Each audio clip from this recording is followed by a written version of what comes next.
ঘর বাঁধার বদলে পরপারে পাড়ি জমালেন লন্ডন প্রবাসী ৩৫ বছর বয়সী মুস্তাক মোল্লা।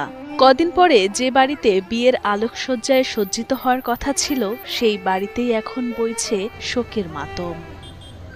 ২.৫ মাসের ছুটিতে লন্ডন থেকে নিজ দেশ কিশোরগঞ্জ এসে পরিবারের মুখে হাসি ফোটালেও তা স্থায়ী হল না বেশি দিন। মাত্র ৭ দিনের মাথায় মর্মান্তিক সড়ক দুর্ঘটনায় ঝরে গেল মুস্তাক মোল্লার প্রাণ। এই যে আলী হোসেন বাড়িঘর সবকিছু এই যে আছে গেট কোড কত সুন্দর করে করছে। ওরা আজকে উনি নাই, উনি বোধ এনে গেছেন। ও নাম এই যে বাইরে হলো গাড়ি নিয়ে ঘুরতে বাড়িলো, বাড়িতে গহনা অ্যাক্সিডেন্ট করছে।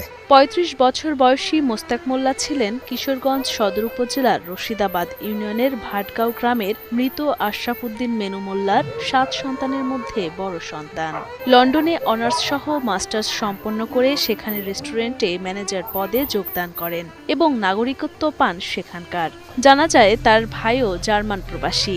দুই ভাইয়ের আয়ের অর্থ জমিয়ে গ্রামের বাড়িতে গড়েছেন চাকচিক্য ও আকর্ষণীয় এই বাড়িটি।